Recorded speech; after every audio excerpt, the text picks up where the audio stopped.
ఏ character అని చెప్పి అన్ని మళ్ళీ చేపిస్తాను. ఇది రేఖ రండి రేఖ. ఓకే రేఖ ఈ గురించి చెప్పుకోండి.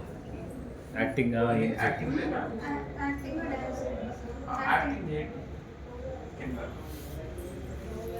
ఏంటి సిచ్యువేషన్ ఏంటి, మీరు ఎవరితో చెప్తున్నారు? అంటే మదర్ వచ్చేసి కూతుర్ని బయటికి అంటే కూతురేమో బయటికి పోవాలనుకుంటుంది, వాళ్ళ మదర్ ఏమో పంపించదు. తను బాధపడుతూ ఒక రోజు వాళ్ళ అమ్మ బయటకి చెప్పేస్తుంది. ఏం ఫీల్ అవుతుందో వాళ్ళ అమ్మ డైరెక్ట్ ఏం ఫీల్ అవుతుందో వాళ్ళ అమ్మతో చెప్పేస్తుంది. మీరు రండి, మీరు యాక్టింగే కదండి. ఆ సిచ్యువేషన్ మీకు అర్థమైంది ఇప్పుడు? అంటే ఆ అమ్మాయి బయట తిరగాలని ఎక్కువ ఇష్టం, మీరు పంపించరు. ఆ విషయమే నేను ఎందుకు అమ్మా ఎంత రోజు ఇంట్లోనే నన్ను ఇంట్లో కట్టబడి వేస్తున్నావు అని మొహమాటం లేకుండా ఓపెన్ చెప్పేస్తున్నాయి. అంటే నాకు ఫ్రీడమ్ కావాలంటుంది, కానీ ఒక తల్లిగా నువ్వు ఒప్పుకో, యాక్సెప్ట్ చేయొద్దు. అంతే కదా, పేరెంట్స్ ఎవరు అట్లా చేయరు కదా, మీరు అట్లా చేయొద్దు. చేయొద్దు. దానికి రీజన్ ఏంటంటే మీ ఇద్దరి మధ్యలో అట్లనే డైలాగ్ ఉంది, క్యారెక్టరేషన్ ఇంప్రూవ్. అంటే ఎందుకు చేయొద్దు అని మీకు తెలుసు, దాన్ని ఎందుకు ఆపుతున్నావు అని ఆమె అంటుంది. మీ ఇద్దరి మధ్యలో ఈ డిస్కషన్ జరగాలి.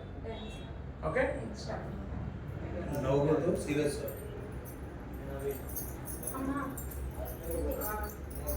నేను ఈరోజు పార్టీ ఉంది, బయటకు వెళ్తానమ్మా. ఏం అవసరం లేదు, ఇంట్లో పోయి చదువుకోబో ప్లీజ్ అమ్మా, ఇది ఒక్కసారి నేను మళ్ళీ అవసరం లేదు, వెళ్ళు అని చెప్తున్నా, పోయి చదువుకోపో. ప్లీజ్ అమ్మా ప్లీజ్. నో. ఏంటమ్మా ఎప్పుడు చూసినా వెళ్ళకు వెళ్ళకు వెళ్ళకు అని అంటావు, వెళ్తే ఏమవుతుంది? ఒక్కసారి బయటికి పంపించి చూస్తేనే కదా తెలిసేది.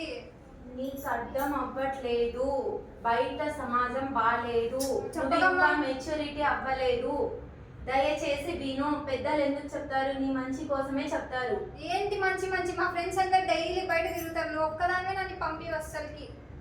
నీకెందుకు? బయట చూస్తున్నారా మీ ఫ్రెండ్స్ అందరినీ? మీ ఫ్రెండ్స్ ఇద్దరు ముగ్గురే బయట తిరుగుతున్నారు, వాళ్ళ జీవితాలు ఎలా ఉన్నాయి చూస్తున్నావా? నాకు అదంతా చెప్పొద్దమ్మా, కొంచెమన్నా ఫ్రీడమ్ ఉండదు కదా. నేను ఒప్పుకోను, నా పిల్లలు పద్ధతిగా పెరగాలి అంతే. నేను ఒప్పుకోను. మీ నాన్నకు తెలిస్తే చంపి బొక్కలు ఇరగొట్టి లోపల కూర్చోబెడతాడు. నీకు అది ఇష్టమా, నీకు చదువు ఇష్టమా? రెండే చెప్పు. రెండు కావాలి.